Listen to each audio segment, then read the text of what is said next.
Est-ce la mort politique de Marine Le Pen? Est-ce que la démocratie risque de vaciller si Marine Le Pen est reconnue inéligible? Donald Trump et Elon Musk vont-ils intervenir en représailles à une décision de justice souveraine qui ne les satisferait pas? Ces questions, elles sont totalement incroyables quand on se replonge quelques années en arrière. Inéligible pendant 5 ans avec effet immédiat, mais aussi condamné à 4 ans de prison, dont 2 ans ferme aménagés sous bracelet électronique. En mars 2025, Marine Le Pen, l'ancienne présidente du Rassemblement national et candidate finaliste de l'élection présidentielle en 2017 puis en 2022, est condamnée en première instance dans l'affaire des assistants parlementaires du Front National. Au total, plus d'une vingtaine de personnes gravitant autour du Rassemblement national a été condamné pour avoir, selon la justice, détourné 4,4 millions d'euros d'argent public européen. Vous inquiétez pas, on reviendra sur chaque notion juridique au fur et à mesure de la vidéo.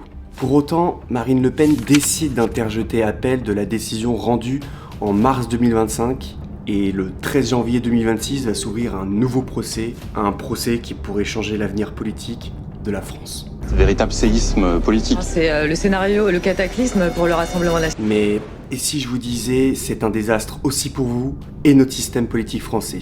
Je vais tout vous expliquer. Bon, il y a beaucoup d'infos sur le sujet, donc je vous propose qu'on fasse un point ensemble. N'hésite pas à écouter pendant que tu fais à manger, et à réécouter même plusieurs fois la vidéo pour bien comprendre chaque détail et comprendre l'affaire en elle-même. De quoi Marine Le Pen est-elle accusée? Pourquoi l'ouverture de ce nouveau procès est très importante politiquement? Et en quoi cette affaire menace-t-elle la démocratie française? C'est ce qu'on va voir dans cette vidéo. Les amis, avant de commencer cette vidéo, je sais qu'il s'agit d'un sujet politique qui peut faire vite débat, donc restez courtois dans les commentaires. J'ai essayé au mieux d'être neutre, bien qu'on a toujours un biais politique, selon nos convictions. Alors je ne prétends pas avoir la vérité, j'essaie d'exposer les faits et les arguments avec un regard juridique. Donc reste bien tout le long de la vidéo, prends quelque chose à manger, à boire, abonne-toi, et c'est parti. Donc tout commence en juillet 2013. Marine Le Pen est alors députée européenne et présidente du Front National, qui est l'ancien nom du Rassemblement National. Mais le 18 juillet 2013, le journal Mediapart jette un pavé dans la mare, provoquant une onde de choc dans le milieu politique. En effet, un article affirme que Marine Le Pen emploierait son compagnon Louis Alliot au Parlement européen pour une rémunération plus que confortable. Et tu te doutes bien, c'est un euphémisme quand je dis confortable. D'ailleurs, petite anecdote, aujourd'hui, Louis Alliot est maire de Perpignan. Bon, à l'époque, personne ne porte vraiment d'intérêt à cette affaire. Et pourtant, c'est bien à cause de cet article que Marine Le Pen comparait à la cour d'appel de Paris ce 13 janvier 2026. Car ce que Mediapart affirme avoir découvert ne serait que la partie émergée d'un iceberg. En plus d'un emploi a priori népotiste, il se cacherait un immense système de détournement d'argent public européen. Les enquêteurs prendront plus de 10 ans à constituer un dossier avec preuves et documents à l'appui. Le sujet est, j'en ai conscience, touchy et suscitera de vives réactions. Alors, c'est le moment de vous rappeler que, comme d'habitude, tout ce que je vais dire dans cette vidéo est fact-checké. L'affaire est complexe, mais je pense qu'un bon point de départ, c'est de savoir que chaque eurodéputé, donc les élus du Parlement européen, bénéficie d'une enveloppe budgétaire dédiée, entre autres, à payer des assistants parlementaires. C'est la même somme pour tout le monde et en 2013, on parle de 21 209 € par mois par parlementaire. Ouais, ils se font pas chier avec l'argent public.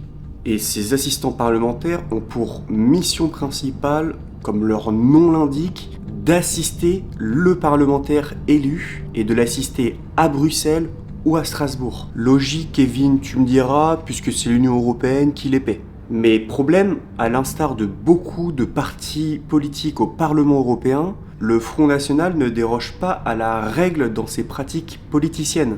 Beaucoup de ces assistants ne travailleraient pas uniquement sur des affaires européennes. Ils travailleraient en fait pour le parti de Marine Le Pen en France. Or cette pratique, bien qu'elle n'est pas isolée, ça ne va pas passer inaperçu bien longtemps. En réalité, les assistants travaillaient pour le parti de Marine Le Pen en France et ne réalisaient pas uniquement les missions d'assistance parlementaire pour leurs députés. Cette pratique bien connue permet au parti de se développer tout en limitant les dépenses réellement supportées par leur propre budget. Bien qu'elle soit courante dans tous les courants politiques, de l'extrême gauche au centre puis à l'extrême droite, comme on verra plus tard, ce mécanisme est en principe formellement interdit depuis 2022. Et Marine Le Pen et son parti n'y échappent pas. Début 2014, l'Office européen de lutte anti-fraude reçoit un signalement anonyme sur une possible fraude et des emplois fictifs présumés au sein du Rassemblement national, Front National à l'époque. Alors le Parlement européen s'empare du dossier, ouvre une enquête administrative et 2 ans plus tard, en décembre 2016, il conclut que Marine Le Pen emploie fictivement 2 assistants parlementaires. En gros, la présidente du Front National les rémunère pour un travail qu'ils ne feraient pas pleinement selon le respect du cadre légal imposé par le Parlement européen. Une certaine Catherine Griset, l'une de ses amies, aurait ainsi passé moins de 12 heures au Parlement européen entre 2014 et 2015, alors que elle est la principale assistante parlementaire de Marine Le Pen. Et c'est pas tout, car le second assistant parlementaire de Marine Le Pen est en fait son garde du corps. Lui aussi est payé sur une enveloppe destinée officiellement aux assistants parlementaires. Du coup, le Parlement européen exige un remboursement de, tenez-vous bien, 298 494 € de la part du Front National. Et c'est ici que ça devient intéressant. Donc restez bien tout le long de la vidéo pour comprendre chaque détail, car un désaccord administratif avec le Parlement européen va se dessiner à ce moment. En effet, le travail d'un assistant parlementaire est une notion relativement floue juridiquement. Une zone grise qui n'est pas définie strictement et donc une nébuleuse juridique.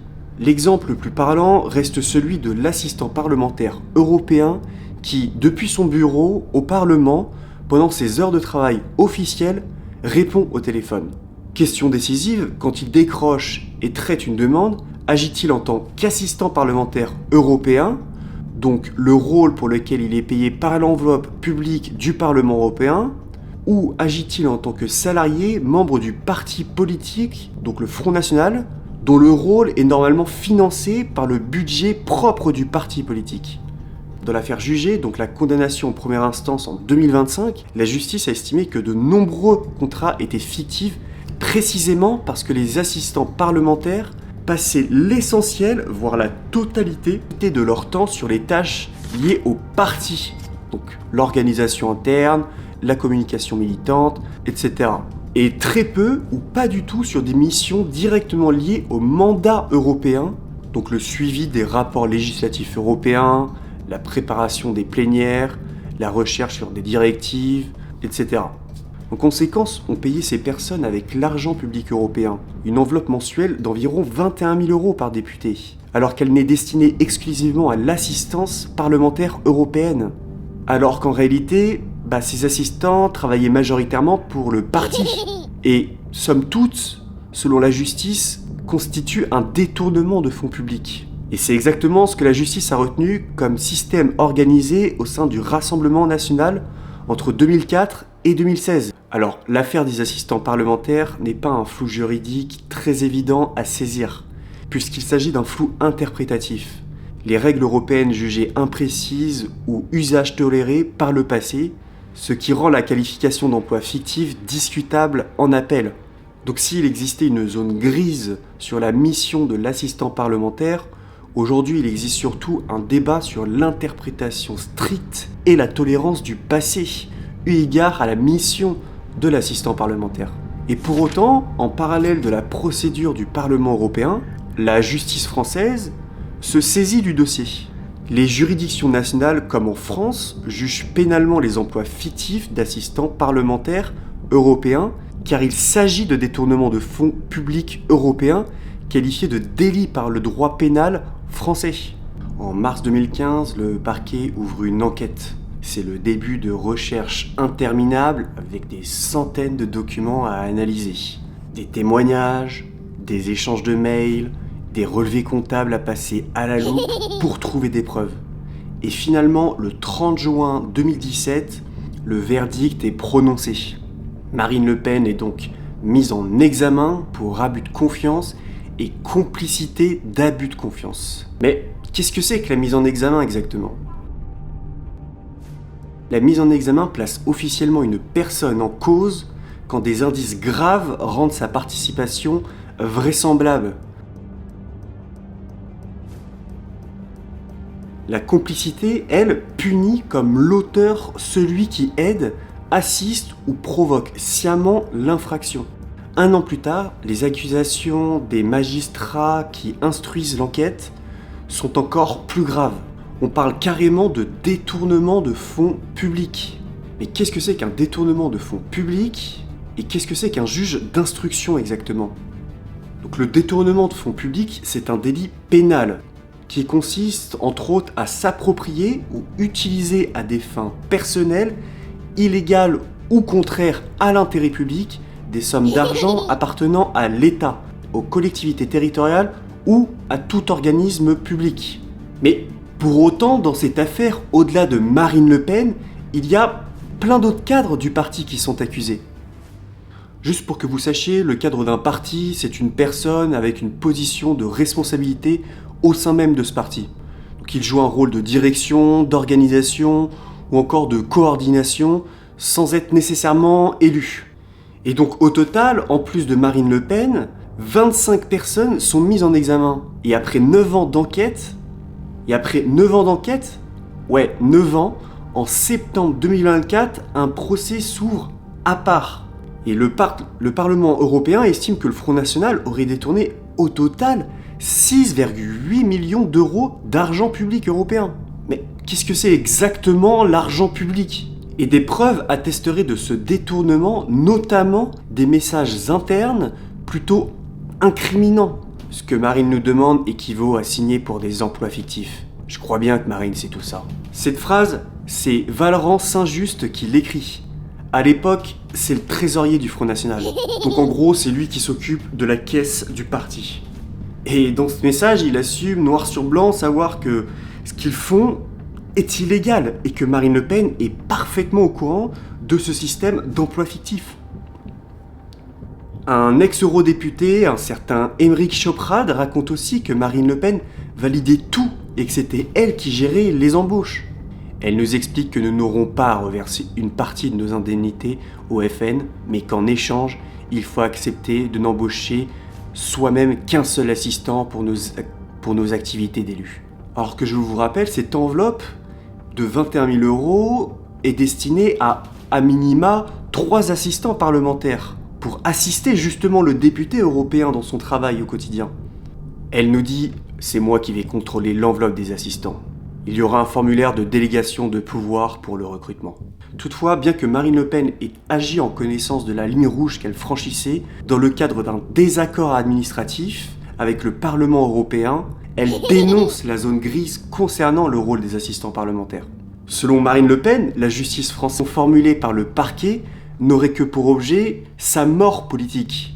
Puisque, pour rappel, à la présidentielle de 2012, Marine Le Pen obtient 16% des voix exprimées au premier tour, mais est aujourd'hui créditée à 35% des voix. Elle est dans une réelle dynamique expansive. Le système a sorti la bombe nucléaire, et si il utilise une arme aussi puissante contre nous, c'est évidemment parce que nous sommes sur le point de gagner les élections. Mais a-t-elle vraiment tort ? Parce que dans l'affaire RN, Marine Le Pen est condamnée en première instance à 4 ans de prison, dont 2 fermes, et 100 000 € d'amende et 5 ans d'inéligibilité. Or, le MoDem, donc un autre parti qui lui se classe à l'échiquier politique au centre, dont le principal accusé, François Bayrou, anciennement Premier ministre, est relaxé en première instance pour bénéfice du doute pour exactement les mêmes faits qu'on reproche à Marine Le Pen. Pour autant, si Marine Le Pen affirme ainsi défendre le peuple face à une élite et des juges compromis, sa ligne de défense se voit quelque peu émaillée par les erreurs de plusieurs co-accusés. Parmi eux, Julien Audoul, aujourd'hui député du Rassemblement national, déclare lors de son audition avoir été assistant parlementaire d'une certaine Mylène Trotinski, une eurodéputée frontiste à partir d'octobre 2014. Sauf que il l'a rencontré qu'en février 2015. En réalité, d'octobre 2014 à février 2015, Julien Audoul bossait pour le FN en France. Et c'est pas le seul. Nicolas B, eurodéputé depuis 2014, présente carrément au tribunal preuve de revues de presse censées prouver son travail. Sauf que, ici encore, il finit par reconnaître qu'il a reconstitué ces documents des années plus tard. Et le 31 mars 2025, après plusieurs mois d'instruction, le verdict tombe. Le Rassemblement national est condamné à payer 2 millions d'euros d'amende au Trésor public, donc la Caseta, et à verser plus de 3,5 millions d'euros de dommages et intérêts au Parlement européen, qui inclut le remboursement des fonds détournés. Et pour Marine Le Pen aussi, le verdict est catégorique. Elle est condamnée donc à 4 ans de prison ferme, dont 2 à effectuer sous bracelet électronique. En gros, elle est bloquée chez elle avec un appareil qui contrôle sa position. Mais surtout, et c'est le plus important, Marine Le Pen, candidate à l'élection présidentielle, est aujourd'hui condamnée à 5 ans d'inéligibilité avec exécution provisoire. Et qu'est-ce que c'est exactement l'exécution provisoire ? En gros, l'exécution provisoire, ça veut dire que la peine s'applique immédiatement. Donc même si Marine Le Pen fait appel de la décision rendue en première instance, en attendant le résultat de ce second procès, elle ne peut plus se présenter à une élection car l'exécution est donc provisoire, soit immédiate. Et les juges justifient cette peine parce qu'ils estiment qu'il existe un risque de récidive lié au fait que Marine Le Pen n'a jamais exprimé aucune prise de conscience de sa violation de la loi. Donc en gros, les juges estiment qu'elle pourrait recommencer à détourner de l'argent, notamment si elle accède à de plus hautes responsabilités. Alors pour rappel, il y a 3 degrés de juridiction en France. Première instance, la cour d'appel et la cour de cassation. Et donc une fois la décision rendue en première instance, si l'on est insatisfait de cette décision, on peut interjeter appel. En gros, la cour rejuge l'affaire en fait et en droit. Et un nouveau procès s'ouvre, un procès complet, avec des auditions, des confrontations, des plaidoiries et de nouvelles réquisitions du parquet général. Pour autant, il existe un grand principe juridique en droit français qui est le droit à bénéficier d'une suspension des peines prononcées jusqu'au procès en appel. Et la décision rendue par le tribunal remet en cause ce principe du droit français. Elle nie à Marine Le Pen, comme tout justiciable, des avantages liés au second degré de juridiction, à savoir cette suspension des peines prononcées jusqu'au procès en appel.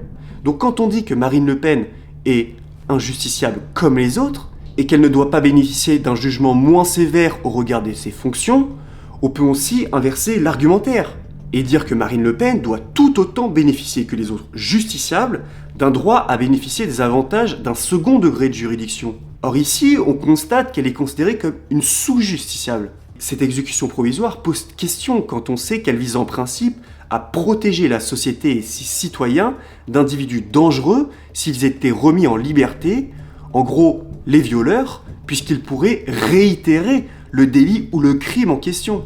Or, pour rappel, Marine Le Pen est favorite dans les sondages, 36% au premier tour, soit du jamais vu sous la 5e République. Elle est en lice pour gagner les élections et briguer un mandat de première femme présidente de la République française. Donc évidemment, Marine Le Pen n'a d'autre choix que d'interjeter appel. Et certains, du coup, parlent de tyrannie des juges, ou de gouvernement des juges. Quand on sait qu'il y a un tiers des magistrats aujourd'hui qui votent pour un syndicat de la magistrature qui s'est prononcé contre le Rassemblement national et qui s'est engagé à combattre le Front national, il y a sans nul doute une volonté du parquet de priver les Français et leur capacité à voter pour qui ils souhaitent. On dit c'est la loi, les juges ne font qu'appliquer la loi, mais cette loi, elle se discute. Et le juge n'est pas uniquement la bouche de la loi, il est aussi interprète. Vous l'aurez compris, Marine Le Pen ne se laisse pas peiner longtemps par cette condamnation. Dès le lendemain du verdict, elle annonce qu'elle fait appel. Donc en gros, elle refuse les conclusions du premier procès et elle demande que l'affaire soit jugée par un second tribunal. Son objectif officiel est d'être pleinement relaxée des faits qui lui sont reprochés, même si officieusement on comprend que son objectif demeure d'obtenir une peine allégée et donc sans peine d'inéligibilité, ce qui lui permettrait de se présenter à l'élection présidentielle de 2027. Et c'est là que se pose la question que vous attendiez tous. Qu'est-ce qui pourrait bien arriver suite à ce procès en appel ? Eh bien, il y a 4 scénarios possibles. Mais avant de découvrir le résultat des différents scénarios, j'en profite pour vous rappeler de bien penser à vous abonner, c'est la meilleure manière de soutenir mon travail. Donc dans le premier scénario, Marine Le Pen gagne en appel. Elle pourrait alors se lancer dans la présidentielle de 2027, marquant un triomphe politique retentissant. Elle sortirait renforcée de l'épreuve, apparaissant comme une dirigeante persécutée par la justice, par un système qui a tenté de l'éliminer, parce qu'elle l'aurait finalement surmonté. Le deuxième scénario, c'est que la peine de Marine Le Pen soit allégée. C'est peut-être déjà... Marine Le Pen pourrait donc se présenter en 2027. Bon, pour son parti... La troisième possibilité, c'est le scénario catastrophe pour le Rassemblement national. Ce serait que la peine de Marine Le Pen soit confirmée, voire alourdie. Et enfin, en quatrième scénario, les USA s'en mêlent. Parce qu'en effet, le président américain Donald Trump a publiquement soutenu Marine Le Pen suite à sa première condamnation en première instance. Il a notamment dénoncé la décision de justice en la qualifiant de witch hunt, chasse aux sorcières en anglais, le même terme qu'il utilise pour ses propres affaires judiciaires, et a appelé à libérer Marine Le Pen. Et il a affirmé que sur ses réseaux, cette situation était très mauvaise pour la France. Et par ailleurs, il y a une intervention d'Elon Musk, donc le dirigeant de X, qui a qualifié la décision judiciaire de mauvais signal pour la démocratie, affirmant que lorsqu'une gauche radicale ne peut pas gagner démocratiquement, elle abuse du système judiciaire pour enfermer ses opposants. Et Musk a suggéré que ce type de sanction pourra se retourner contre ses auteurs en comparant l'affaire à ce qu'il appelle les attaques judiciaires contre le président Trump. Et depuis quelque temps, on voit des allégations d'interdiction de juges d'entrer sur le territoire ou de sanctions. En gros, il y a des spéculations qui ont circulé selon lesquelles l'administration américaine envisagerait des sanctions contre les magistrats français impliqués dans l'affaire contre Marine Le Pen, et on y verrait des interdictions de visa ou d'entrée sur le territoire des États-Unis, à l'instar de Thierry Breton, ancien commissaire européen. Et alors les magistrats français ont eux-mêmes exprimé publiquement leur inquiétude face à de telles allégations, qualifiant toute ingérence dans la justice nationale d'inacceptable et d'intolérable. Et cette confrontation souligne la complexité du débat entre souveraineté judiciaire nationale, opinion politique internationale et interprétation médiatique ou stratégique touchant à des thèmes sensibles comme l'indépendance des tribunaux. Par ailleurs, d'aucuns parlent de conséquences géopolitiques majeures à l'aune de cette décision, car l'on sait que Trump regarde cette élection avec attention. Et alors on y verrait des risques géopolitiques qui se concrétiseraient, puisqu'on constate un climat de tension prolongé autour d'un dossier aussi médiatique qui pourrait rendre la coopération stratégique plus compliquée, notamment autour des dossiers de sécurité, de l'OTAN, de la défense européenne et des enjeux internationaux comme le soutien à l'Ukraine. Et économiquement et commercialement, il peut y avoir des risques, puisque si les tensions politiques devaient s'intensifier, il existe un risque indirect, bien qu'encore hypothétique, que des différends se manifestent aussi dans le domaine économique. Les États-Unis pourraient adopter des mesures commerciales ciblées, encore une fois sur les droits de douane par exemple, en réponse à des actions politiques considérées comme hostiles ou discriminatoires, et c'est un scénario observé politiquement dans d'autres contextes internationaux. Et enfin, il pourrait y avoir des conséquences sur l'opinion publique et l'image internationale que renvoie la France, puisque l'utilisation de l'affaire Le Pen dans les discours politiques internationaux, notamment par des personnalités étrangères, peut influencer l'opinion publique française à l'égard des États-Unis, renforçant les courants souverainistes et eurosceptiques qui plaideraient une plus grande autonomie stratégique de l'Europe. Pour autant, ces conséquences procéderaient à une décision visant Marine Le Pen à une inéligibilité pour 2027. Or, aujourd'hui, il existe des conséquences concrètes à l'attente de ce jugement, puisque Marine Le Pen est déjà inéligible aujourd'hui de facto depuis 2025 pour toute élection, donc y compris l'élection présidentielle. Cette inéligibilité bloque dès maintenant la collecte officielle donc des 500 parrainages d'élus nécessaires selon le code électoral 52-4 pour pouvoir prétendre à se présenter électoralement à la présidentielle. l'interdiction d'ouverture d'un compte de campagne, obligatoire pour toute dépense électorale, l'interdiction de toute production et distribution de tracts, flyers et affiches officielles, sous peine de risques et de sanctions, et enfin la déclaration au Conseil constitutionnel qui doit s'effectuer en principe mi-mars 2027. Donc concrètement, l'inéligibilité avec exécution provisoire paralyse aujourd'hui tout le processus électoral, et jusqu'à validation des candidatures, seule une décision favorable en appel été 2007 peut inverser la situation à temps pour 2027, puisqu'un tel retard aurait des conséquences de fait sur l'élection présidentielle.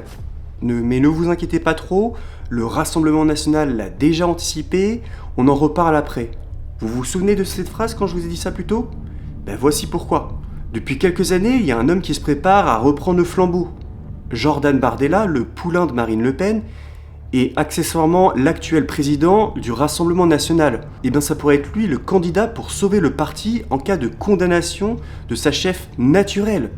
Il est crédité aujourd'hui à 37% et est apprécié par le système et pourrait réaliser l'union des droites. Alors pour ceux qui ne le savent pas, l'union des droites, c'est un concept politique français désignant le projet de rassemblement ou d'alliance entre les différentes composantes de la droite jusqu'à l'extrême droite afin de former un bloc uni face à gauche et au centre. Mais alors pourquoi Jordan Bardella effraie-t-il davantage le système que Marine Le Pen ? Alors pour rappel, Jordan Bardella, âgé de 30 ans en janvier 2026 et président du Rassemblement national depuis 2022, est perçu par de nombreux observateurs politiques comme une menace plus grande que Marine Le Pen. Sa stratégie et son attractivité électorale qui le rendent potentiellement plus dangereux pour remporter le pouvoir en 2027. Contrairement à Marine Le Pen qui porte l'héritage familial du Front National et des défaites répétées en 2012, 2017 et 2022, Bardella, lui, incarne un renouvellement qui pourrait briser les barrières restantes contre l'extrême droite. Ce serait un profil plus normalisé et attractif pour un électorat élargi, puisque Bardella bénéficie d'une image plus moderne et moins clivante que celle de Marine Le Pen, ce qui lui permet d'attirer des électeurs au-delà de la base traditionnelle du RN. Pourtant, le plan B risque d'amener à un plan C. En effet, est à venir une condamnation future de Bardella. Bien que Jordan Bardella ne soit pas poursuivi dans l'affaire principale des emplois fictifs des assistants parlementaires du RN, où il a été assistant en 2015, mais jugé comme ayant réellement travaillé, sans mise en cause donc, des enquêtes et plaintes récentes pourraient mener à une condamnation future avec risque d'inéligibilité similaire à Marine Le Pen. En effet, en décembre 2025, une association anticorruption a porté plainte contre Bardella pour détournement de fonds publics. L'affaire porte sur des formations de média training payées par des fonds européens, environ 10 000 €, alors qu'elles étaient destinées à des usages parlementaires stricts. Et une enquête préliminaire est en cours au parquet national financier avec analyse par le procureur Pascal Prache. Si cela est prouvé, ça pourrait être qualifié d'abus de confiance ou de détournement, à l'instar de Marine Le Pen. Par ailleurs, le Canard enchaîné accuse Bardella d'avoir tenté de salarier son chef de cabinet François Paradol avec des fonds européens malgré des interdictions. Et ça s'apparente à une récidive dans le pot de confiture européen, avec fabrication a posteriori de documents pour couvrir des faits similaires aux emplois fictifs. Et l'OLAF pourrait enquêter, menant à une transmission au PNF, donc le parquet national financier, et une mise en examen pour complicité et détournement. Et si des affaires aboutissent à un procès, possible d'ici fin 2026 ou 2027, Bardella risque une condamnation similaire à celle de Marine Le Pen, entre une peine de prison, d'amende et d'inéligibilité avec exécution provisoire. Pour l'instant, Bardella dénonce des dénonciations calomnieuses, a porté plainte en retour, mais l'ombre judiciaire plane, amplifiée par le contexte de la peine de Marine Le Pen. Mais le plus cynique dans cette histoire, c'est qu'il y a quelques années encore, Marine Le Pen disait ça. Nous tirer les leçons et effectivement mettre en place l'interdiction de l'inéligibilité à vie pour tous ceux qui ont été condamnés pour des faits commis grâce ou à l'occasion de leur mandat. Les amis, merci d'avoir regardé cette vidéo. N'oubliez pas de vous abonner pour soutenir la chaîne. C'est la meilleure manière de soutenir mon travail. Et n'hésitez pas à partager la vidéo si ça vous a plu. Allez, ciao!